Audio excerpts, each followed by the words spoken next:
Now? 119.1. All right, so the first thing is today, it just came out that Trump has gotten rid of the medical exemption for immigrants. If you're here getting treatment you can't get elsewhere, which applies to somewhere between, say, 400 and, I don't know, 600 immigrant families. You used to be able to get a renewal on a 2-year rolling basis. People with cystic fibrosis, with cancer, with something called short bowel syndrome, you could stay here if the treatment wasn't available elsewhere. Trump just shut that down, turned it over to ICE, and ICE just informed all these families they have 33 days to get out of the country. And some of these families say that when they return to their home countries, their family members will die because the treatment's just not available there. And some people are calling this the cruelest immigration policy of them all under Trump. So it seems pretty cruel to me, sending people out of here to die. I don't know if they'll be able to fight it legally. Anyway, Lance.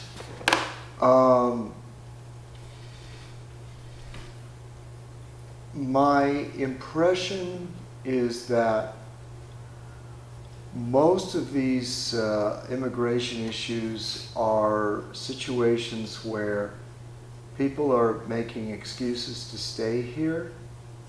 There's a massive amount of fraud.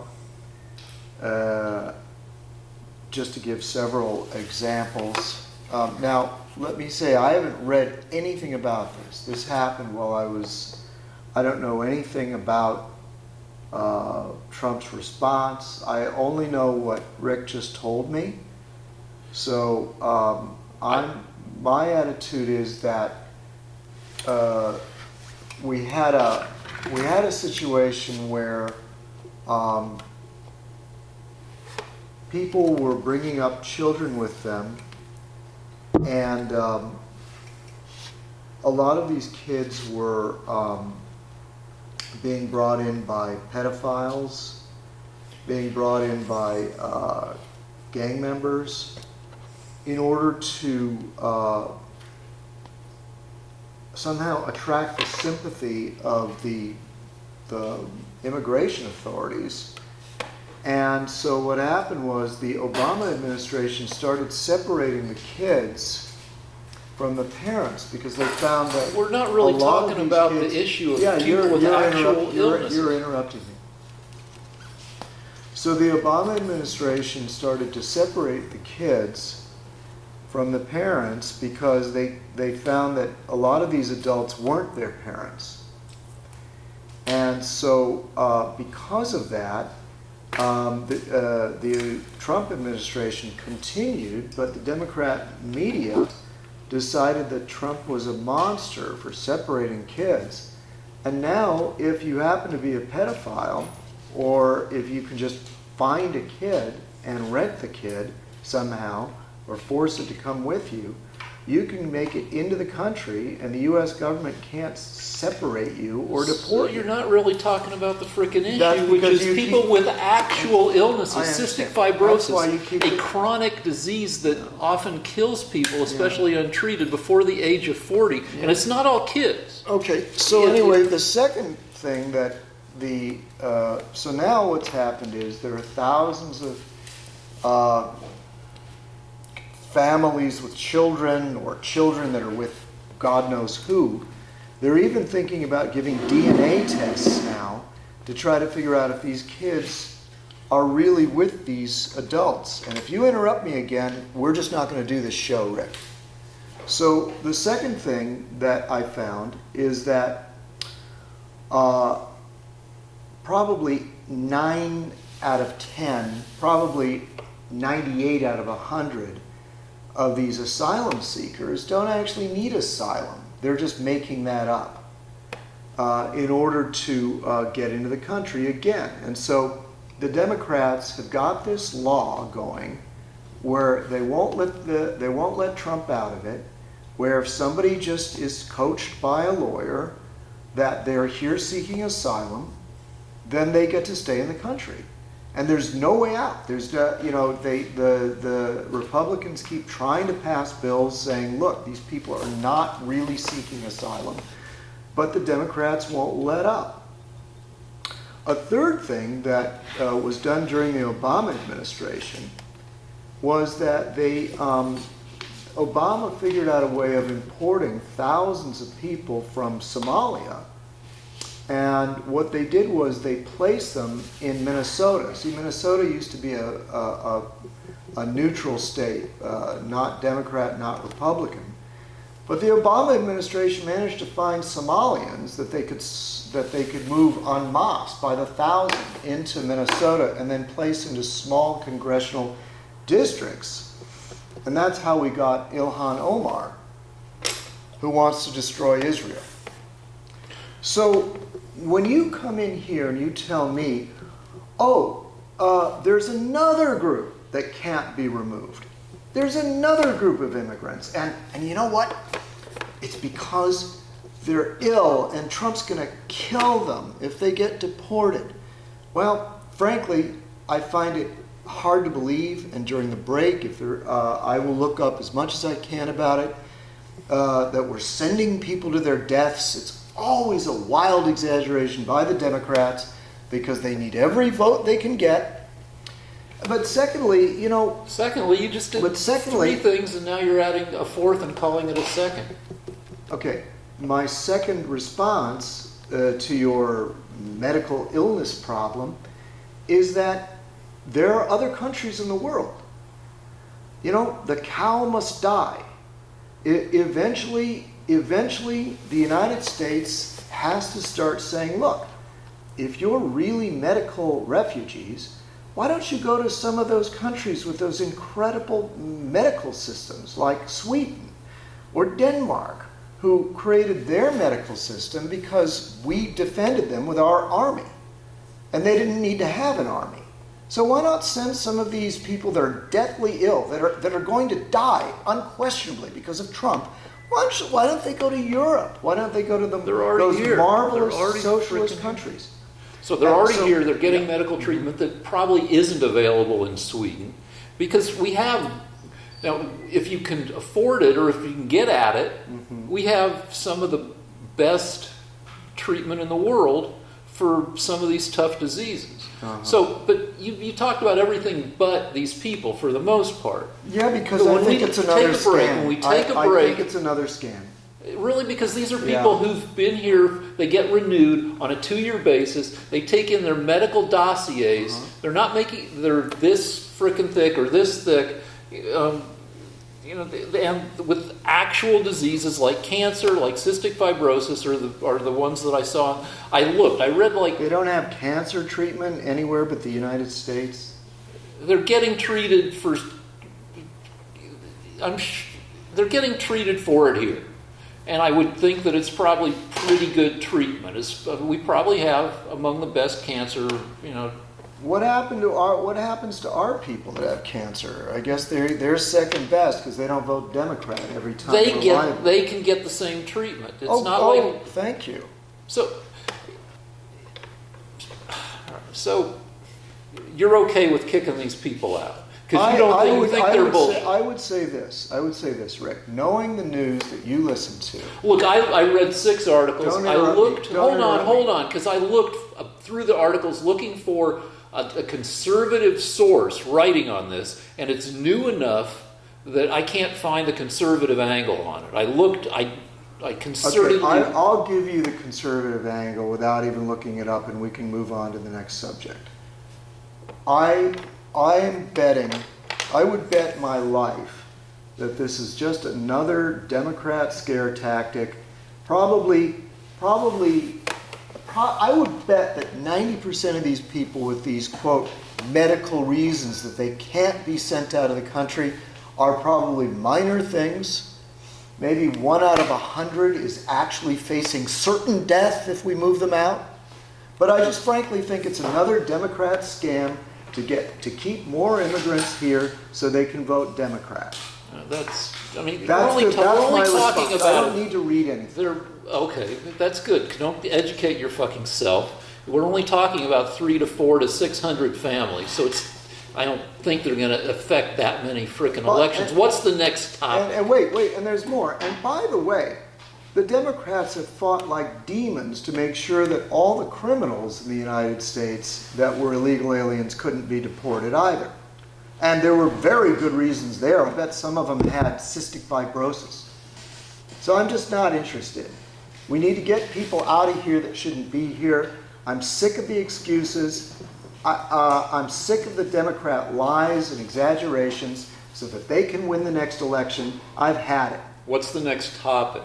Well, that piggybacks really nicely into Trump followers and underinformed IQs. Okay, so I got a bug up my butt, a bed bug, and looked around for studies on the internet about, the deal is this, you probably don't trust studies, but there's never been a study that I could find that says that Fox viewers and Trump supporters know more than other people, while there are studies that say they know less.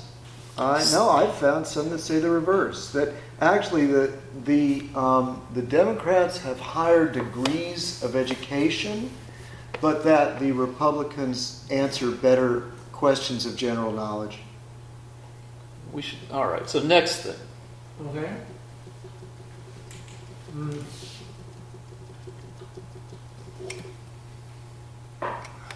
You mentioned bed bugs. It's a good segue into bed bugs and G7 and Doral. Okay, so Trump wants to have the next G7 meeting, the meeting of this club of the leaders of industrialized countries at his Doral Golf Club in Miami. People are making fun of that.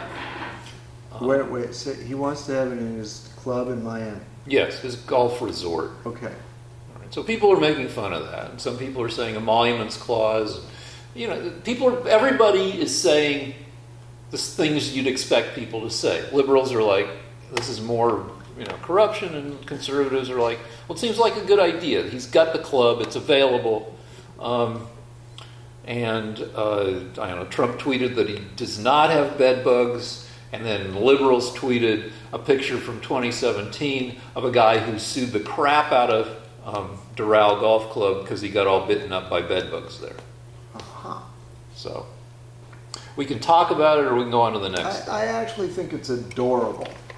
I think it's adorable that this man who's been running hospitality for he's been involved in the field of hospitality with hotels and clubs for the past, 70 years. And that would make him starting at age 4, but okay. Well, his family, okay. So it turns out that he finds that the club, he thinks he can do a better job than the people that were running it in the this time. And I'm a little distracted because our director put a light on that's now casting a shadow on my drawing and the model. So, You can turn it off. yeah, why don't we just raise it up a little higher? All right, so I think it's adorable that the president isn't just an aimless politician like Obama that got into office by being a community organizer. I think it's fantastic that a guy with experience in the field of hospitality goes over to this summit, finds that he could do a better job, and is still thinking about hospitality, even though he's the president. He says, you know what? I've got a better resort. Why don't we use mine? I think that's adorable. All right, next thing, but also related. Bill Barr, the Attorney General, is throwing a $30,000 birthday party at the Trump Hotel in Washington. Okay. Also, hospitality. All right, next thing. Trump says it's fake news, but apparently earlier in his administration, he wanted to look into blowing up hurricanes with nuclear bombs.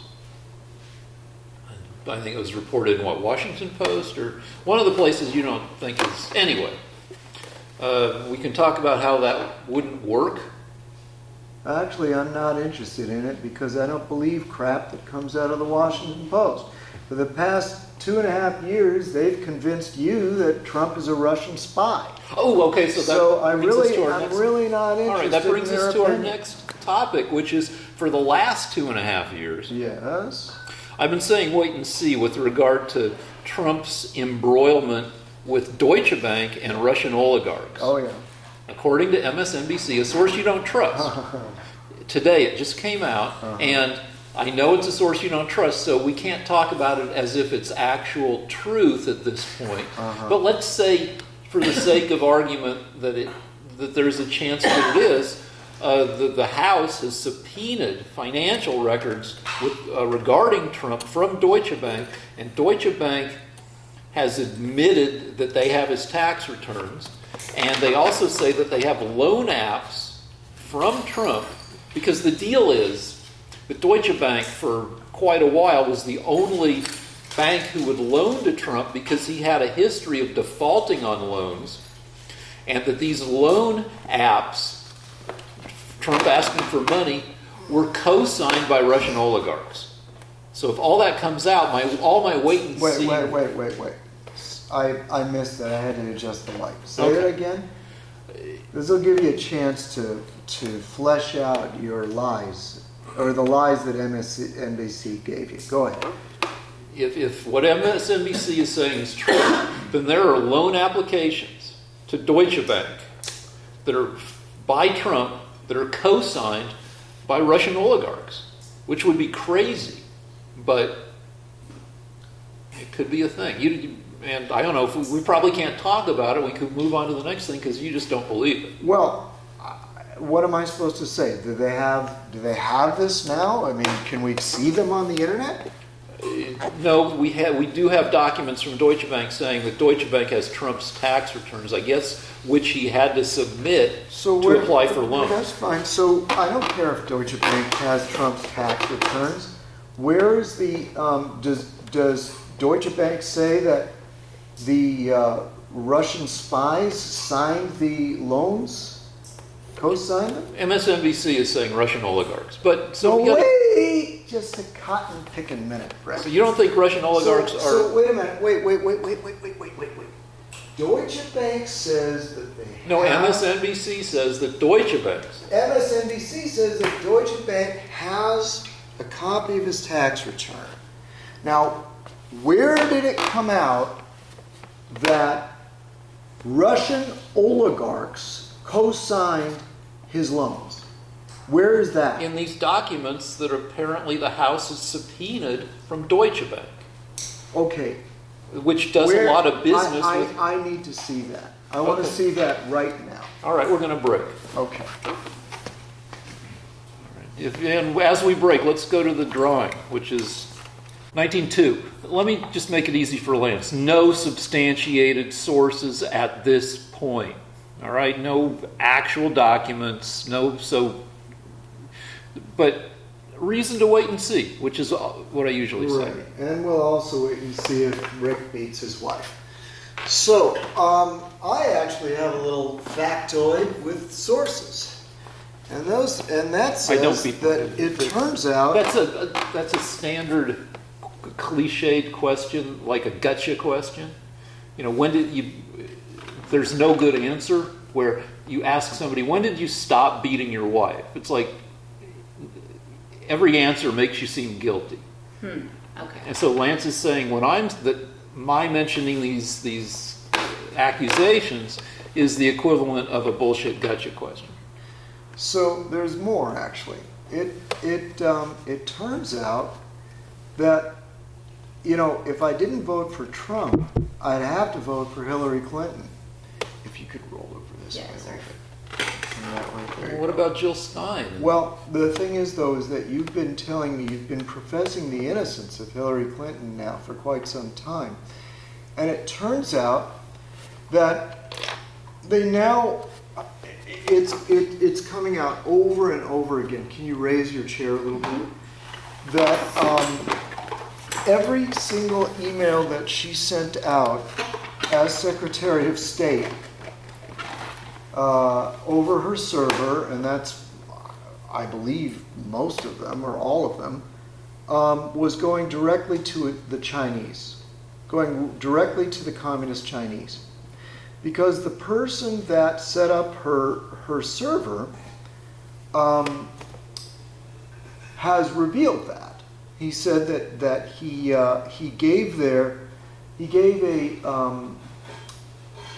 CC that was hidden all this time, so that everything that she wrote would go immediately to Red China. Was he getting paid by China? No, we don't know that, but we And also. who did he tell that to? Well, I can look that up if you No, want. no, we don't have time. But it turns out that he's the same guy that destroyed 30,000 of her emails. And I can find his name if you want. Nah, because we're gonna. So it turns out that the person you wanted me to vote for, that was supposedly better than Trump, has actually committed the greatest breach in American security in history. Because everything that was ever said to the Secretary of State was read in real time by the Red Chinese. Because she set up a server that she was warned several times not to do. And we have that on record.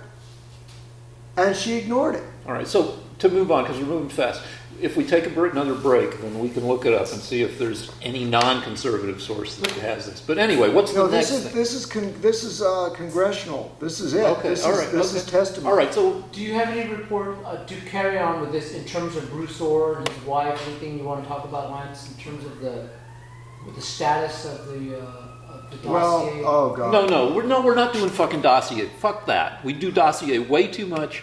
You just bring it up to piss me off. This is because he likes to. He's a good director. He stirs the shit. He stirs it. It's the creamiest fucking. No chunks in this shit. It's so stirred. So he brings up the dossier, and I lose my shit. One time I threw a chair. So no dossier. What's the next thing? Lance? Come on. Well, to be honest with you, there was a lot about the dossier this week. The most important thing being that there was we already discussed it last week, and that was more and more. It turns out that the FBI knew that it wasn't verified, and that most of it was false. They actually, as I said last week, there was a spreadsheet where they looked at every rumor in the dossier and found that 90% of them were either couldn't be verified or were false. And this week it turns out that Bruce Orr, who was the fourth in the Judicial Department, was working hand in glove with the Democrat Party that had hired GPS, and they were basically writing back and forth that none of this is verified and that you cannot submit it to a FISA court because of that, because you're basically lying to a FISA court to get an opportunity to surveil Trump. All right, two things. But wait, there's more. Oh, no, come on, because we're moving on fast. Two things. One is wait and see. Two is when somebody says the Democrat Party, they are conservative because they think it's less mellifluous, less nice sounding, and also to call it, because Democrat is a harsher sound than Democratic, it also sounds less democratic. So that's a rhetorical device as to, and now everybody pretty much calls them the Democrat Party. Okay, what's next? Okay, moving on. Well, I'm not going to talk about the dossier, but I just have one thing to say, because I know we talk about it a lot. The reason I didn't bring it up this week is because the Inspector General's report is coming out in about a week. And so there will be so much that's coming out that will be really definitive about what happened, that I want to wait for, because I've been putting out these driblets and putting out these names, and Rick just says, well, I don't know who these people are, I've heard about them, but you know, it's just one, it's all very, very subtle stuff. But when they release the reports, they'll have everything written down about, and they will possibly indict the members of the intelligence community that were responsible. Sweet. All right, wait and see. Next thing is a non-yelly topic. I've been writing a book. I have to write and sell a fucking book by about the end of the year, or I lose medical coverage. And I need medical coverage because, well, in October I'm having a hemorrhoidectomy. And in November, I get scanned again to make sure that I haven't grown any new tumors, which I probably haven't. The doctors say that the odds of recurrence are less than 10% over 10 years. So, but anyway, I need some of that fancy medical care that these immigrants are stealing from us. And so I'm going to lose it unless I get paid, unless I get guild dollars, unless I get paid as a member of the Writers Guild. So I'm buckling down and I'm writing this book, and I'm 70% of the time I'm happy with my progress, and 30% of the time I think it's just terrible bullshit, which is probably the standard ratio of anybody writing anything. But I have noticed that I'm extra distracted, and so I want to ask Lance, when you're in the middle of a push to make something, does it fuck up other areas of your life? And you had an example that tends to support that. Yeah, I have realized that nothing has been taken care of because of my continuous attempting to get art done, which takes forever. For example, that marble that we featured a few times took a year to learn how to do it, and then to actually carve it. If I was a master, it would have taken a month, but I'm not. I had to do a variety of things to learn how to paint, but let me get to my point.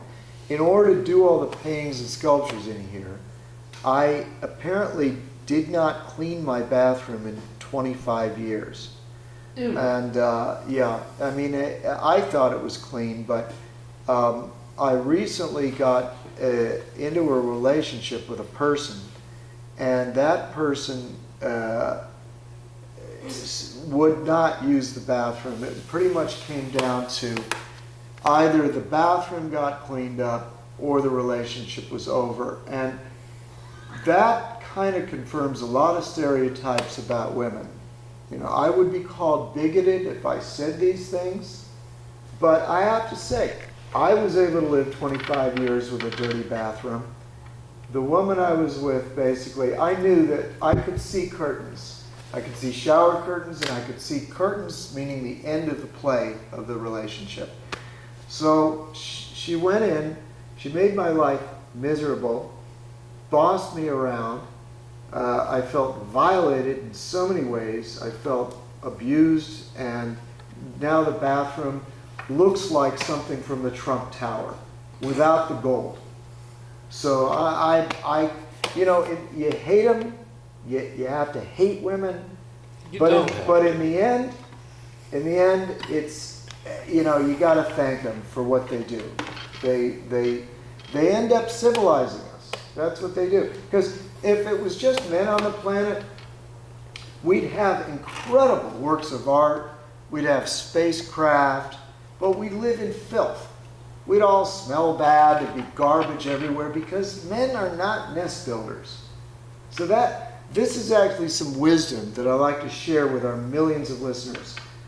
The truth is that the male he's looking at the stars and not seeing the sludge, the pubics all over the place, rising up from below. And so that's why we need women. They keep their eyes on the practical things. Well, that really makes my effing up of not paying attention to a note, so the dogs got fed an extra time today. It really puts it into perspective. All right, what's next? So earlier you touched base in terms of Trump wanting to combat hurricanes with a nuclear bomb. Can you tell us a little bit about the physics behind the absurdity of something? All right, it is absurd. I guess it's tempting to think you could blow them up with a nuclear bomb because often the power of hurricanes is expressed as an equivalence to 100 nuclear bombs or something like that. That's the language that's often used. But the deal is, what a nuclear weapon does is it takes a bunch of matter that occupies about 1 cubic foot, and all of this, it takes that 1 cubic foot and in an instant expands that cubic foot of stuff so that it now occupies about a cubic mile, if it's a big enough bomb, which really F's up anything within that cubic mile, and for a few miles beyond that. But what a hurricane is, it's like 100 miles, something that's got a 100-mile radius of rotating wet air. And so if you dropped a nuclear bomb in the middle of it, then you'd have a thing that goes boom and makes a big bubble and pushes on everything outside that bubble, but that's 1 cubic mile.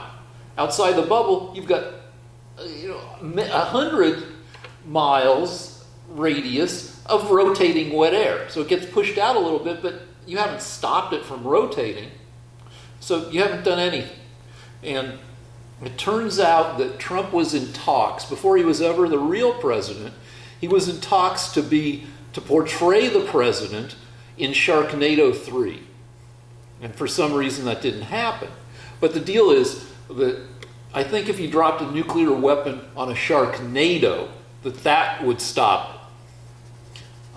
What's the next thing? Okay, so you have a lot of fans now from Mexico, Rick. Because I look like some Mexican cartoon character. The Warrior of God. He's actually a live action show too. Oh, okay. He's called, you look exactly like the Warrior of God.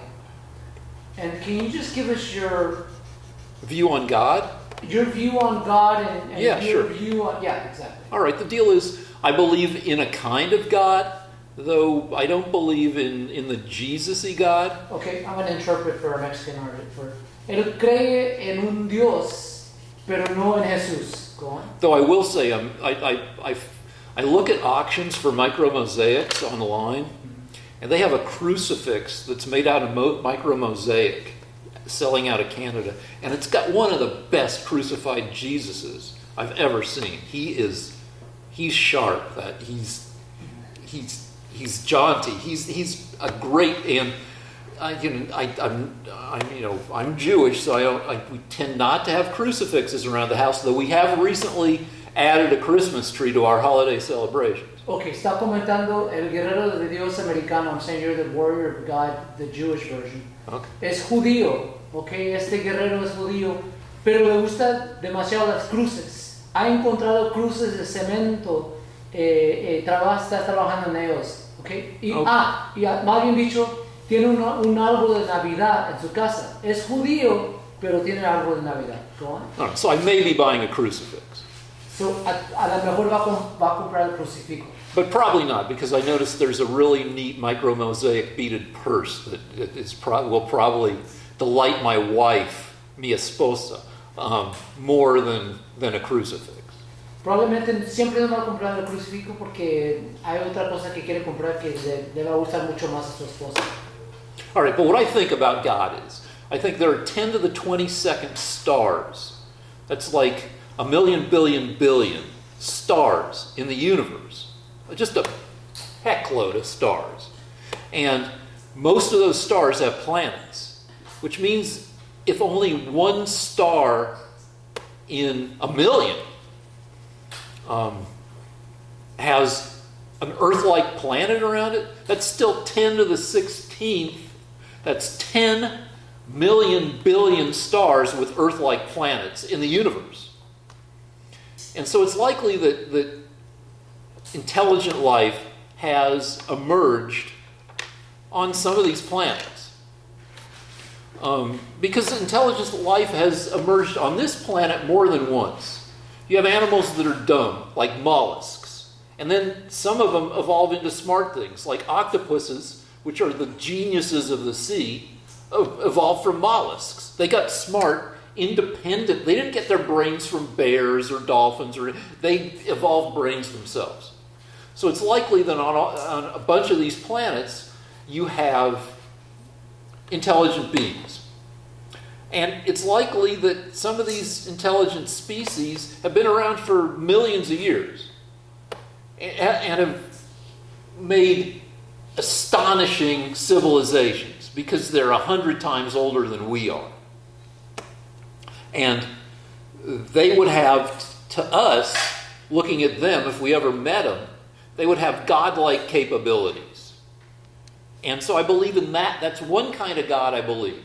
Super powerful, intelligent beings that have acquired their power from having been around for a couple million. The universe is at least 14 billion years old. And so you could have civilizations easy that are 10 million years old.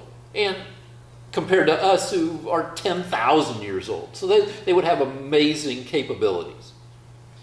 One kind of God. Not a super satisfying kind of God, because it's just, it's lizard people who got really smart. But I also believe that the information in the universe or the matter that the universe is made out of is information in a vast consciousness that we don't have access to. That the universe is an information map, and if it's an information map, it needs to be the map of information in some self-consistent system, and a sufficiently complicated, self-consistent system of information probably has consciousness, and if it has consciousness, it's probably a being of some sort. So the universe, I believe, and I could be wrong, is a frickin' being. Though not in our universe, but as a being in another universe altogether, and our universe is just a map of what it knows from moment to moment. And if we exist within the consciousness of some vast being, then you'd have to consider that being some kind of God, even if it's not aware of us. But it's a big-ass being. The universe has 10 to the 85th particles in it. And, our brains only have roughly, 10 to the 10th neurons? So it's got a lot more information than our brains have. So much so that, again, it would be godlike. And those are the gods I believe in, which are, you don't have an omnipotent creator, but you do have super powerful beings in our universe, and it's kind of, I think, a hopeful thing in that it means that we all have the same kind of problems. That no matter, even if you're a civilization that's been around for 10 million years, you're still made of matter. You're still wrestling with a lot of the same issues, I would assume, at a much higher level than we are. There's that phrase, man a little lower than the angels, or we might be a lot lower than the angels, but we would have the same existential problems as the angels. The end. So, being Jewish, what is the basic belief in terms of the afterlife? And I'd like to hear both of you. All right, well, we're Reform Jewish, and Judaism, like any religion, comes in a gazillion flavors. And I tend to think that Reform Judaism is like my brand. Reform Jews don't really know what they believe. Like, I never knew, it was never made clear to me whether Reform Jews believe in heaven or hell. I don't think we do. What we were told, Reform Jewish afterlife is very disappointing. That we're gone, but we live on in the memories of those who survive us. Which is like, what kind of bullshit afterlife is that? So, we don't get, but I do believe in a technological afterlife.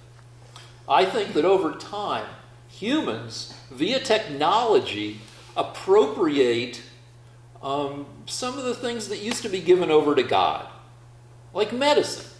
You know, in Jesus' time, if you got sick, you prayed, and if you were lucky, you got better. In our time, if you get sick, you go see a doctor, and most of the time you get better. And I believe that over the next century, science will figure out how to appropriate, how to come up with the technology of vastly extended lifespans and versions of immortality by being able to replicate consciousness, replicate the information in our brains, in our minds, and preserve and transfer them. Now, I forget what the original question was. Oh, what did Jews believe? There are some Jewish sects, I'm sure, that believe in some kind of afterlife, but I would guess that the majority of Jews in the world, and it's weird with Jews. Demographically, there are 1.8 billion Muslims. There are like 1.5 billion Christians, Catholics, anyway, a lot. And there are like, 15 million, 20 million Jews? We are teeny. So it's weird that, we are so, we were the source of Islam and Christianity. We preceded them, and then it's like, you had Happy Days, then you had Joni Loves Chachi, you had Mork and Mindy. Judaism had a lot of spin-offs off of the one basic religion. But we remained teeny while our spin-offs got frickin' huge. So it's the position of Jews in the world, is weird considering how few of us there are. So you don't think like Epstein committed these horrible alleged crimes has to suffer or anything like that, if he commits suicide? So you think it's just... I think he's just dead. I mean, he does live on in the memories of those who survive him, but those aren't happy memories. Lance? Okay. Well, I can speak for mainstream Judaism. Mainstream Judaism does believe in an afterlife. It's mentioned several times in the Bible, if you just read the Old Testament. There is a long and rich tradition of Jewish belief in the afterlife. One of the reasons that does that include heaven and hell, or not heaven and hell? A variety of things. I mean, for example, the book of Enoch, which is an apocryphal book, meaning a book that was part of the Jewish lore but not included in the Bible, speaks for many, many, many pages about the things that Enoch saw. There is in the book of Daniel, it refers to the end of days, when many of those who sleep in the dust of the earth shall arise, some to everlasting life. According to the Kabbalah and certain Orthodox Jews, there's even reincarnation. The Kabbalah, which is mystical Judaism, refers to there being three souls. One that encompasses the personality of the individual, one that goes back to the Godhead, and one that gets reincarnated. I mean, so all of which are spiritual beings that live beyond death. The Bible speaks many, many times about how those who commit evil acts will be punished in an afterlife, will be judged. And it's particularly important if you give a damn about the religion, because if there is no punishment for people that have done the wrong thing, then really I don't think you can say there's a good God. If the fate of Hitler is the same as the fate of Jesus, then really we don't have a religion. It's just pointless. One of the one of the foundations of all religion is punishment for evil and reward for good. Of course, the Jewish religion believes in an afterlife. I don't know. Okay, to address the point that Rick mentioned about how Rick and his daughter talked about where we don't dwell on the afterlife, the reason that that tradition began was because we left Egypt. And Egypt, if it could be said, was a death-oriented culture. So the mummification process, the purpose of all life being centered around various things that will happen in the underworld and the afterlife with their gods. That kind of thing kind of disgusted the Jews because they thought that it made the Egyptians decadent, and it didn't make them great livers of this life. And so the Jewish religion, in reaction to Egypt, became less deliberately downplayed the afterlife. But for those seeking an afterlife in the Jewish religion, there is plenty to look into and to derive comfort from. All right, a couple things. One is, if you like Jesus, you should watch Preacher on AMC, because Jesus is now part of the cast of characters, and he's a super fun Jesus. He plays asteroids. He drives around in a hot car. He's fun Jesus. All right. Thing two about reincarnation and information. If you get this annoys me no end. If your slate is wiped clean upon your reincarnation, for instance, there's a Warren Beatty movie from the 70s called Heaven Can Wait, where he gets hit by a truck or something, and he gets reincarnated. And then they show, the person's essence getting dumped into a baby, and then the baby comes out of somebody's vagina. And that always annoyed me, because if your slate is wiped clean, if you have no memories, no information from your past life, what exactly is being reincarnated? It seems like some information,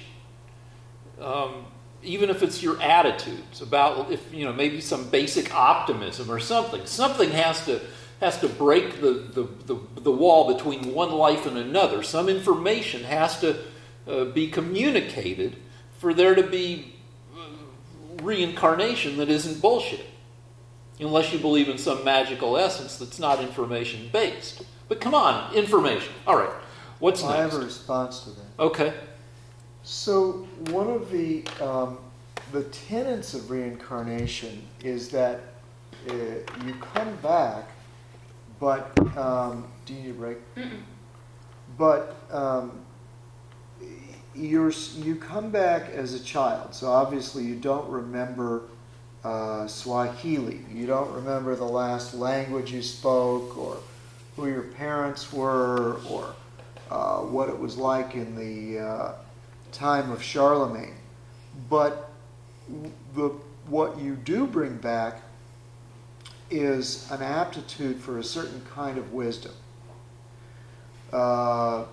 So the idea, if you take the theory seriously, is that there are certain lessons that you overcome in each life.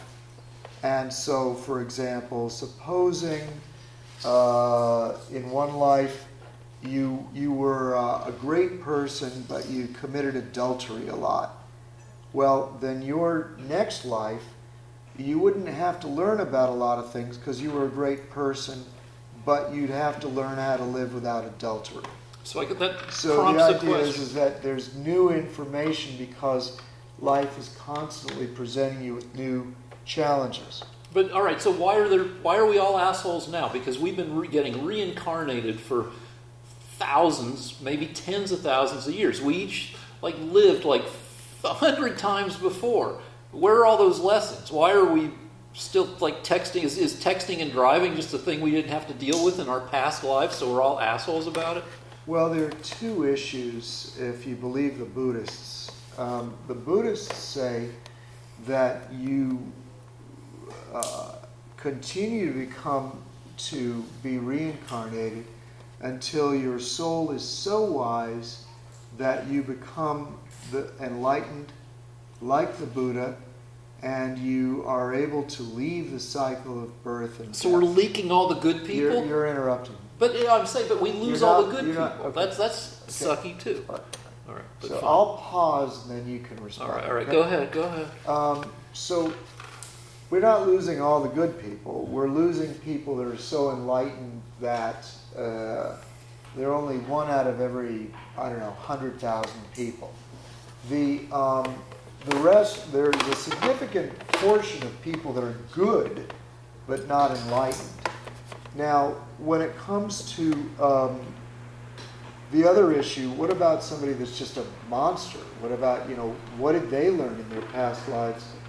Well, according to the Buddhists, there are new souls. So there are eras when new souls are released. And these souls are basically childlike and able to commit all kinds of immoral acts because they don't have a storehouse of wisdom. Which leads to, you should probably watch The Good Place too. It's available on Netflix, which goes into a lot of these issues using people who are a lot more attractive than we are and funnier. Which leads to the purpose of this show. I've been asked repeatedly by not that many people, because not that many people are aware of the show, like, why do you do the show? Because nothing ever changes. You guys yell at each other, and you don't change each other's beliefs one frickin' iota. And for me, that's the point. The yelling is the point. It's a metaphor for political life in America right now. A lot of yelling. Nobody's mind gets changed. Everybody's pissed off all the time. There you go. Any more issues to go over? We've got a hard out at midnight. It's 11:58. What do we got for the last two? The last two is we ended up. I thought I would put MAGA at our title. Oh, that frickin'. All right. So the title of the show is Lance versus Rick, but to get more viewers, our director, who is a smart guy, he's a woman with gender indeterminate. Right. She likes to remain anonymous. They. Aren't you Z or Zay? No, that failed. It's they. That Zay went away. But anyway, our director added stuff to the title to try to make more people tune in. So now, for a while, it was Lance versus Rick, world's second highest IQ. But the last week, it was Lance versus Rick, world's second highest IQ versus MAGA. And for the first time that MAGA got put in the title, within 24 hours, our video, our show, or this episode of the show was labeled adults only. And which makes us wonder, is frickin' Google searching for stuff with MAGA in the title to scrutinize? Because, we've had naked people drawings for years. And I've said the F word like a gazillion times for years, and we haven't gotten flagged for that, but all of a sudden MAGA's in the title. Maybe it's a coincidence. I don't know. Lance, now you think that frickin' shadow banning and conspiracy against conservatives, so you'll eat that up. But go ahead. Okay. I need more than a minute for this. Let me just finish the thought, okay? The most famous attack on YouTube is by the Prager University, and the reason that they're in court right now is because Prager University says that about 20% of their videos have been switched to limited viewing. They can only be viewed by adults. They can't be viewed by churches, schools, or children. There was a congressional investigation. I saw the testimony from the Google executive, He claimed not to understand anything about what was happening and said that the reason that the Prager University video on the 10 Commandments was put on the restricted list was because it mentioned murder. That was his explanation. Now, since the Prager University sued YouTube for fraud, in other words, you can't say you're a public forum that allows anything the way the telephone company allows anyone to speak, and then ban things that are done by conservatives. So Prager is in court with them, and in order to spite Prager University, they just banned another third of their videos. They just restricted another third without any explanation. So YouTube is so big and so completely unafraid of the United States or the courts or what anybody thinks, that they're just banning things because they feel like it now without explanation. So I would say that if any of our videos were helping the Republicans, then YouTube will find a reason to ban them. All right, a couple things. One is Prager University. All right, we're done. But so bring the camera around. Let's get a shot. You're done posing. So if you vacate the space, we can come around and get this very lovely picture. Thanks everyone. Thanks for giving me the heart out. I'm exhausted. Thank you. Well, Here I am. but like Prager University isn't a university. It's a guy saying stuff. Yeah, but it has experts that are former prime ministers, four-star generals, diplomats that are giving lectures. They use the word university Because it sounds fancy. well. You got to get straight on. You got to hold the cameras because otherwise you're going to. Yeah, but it's just a title. Like it doesn't.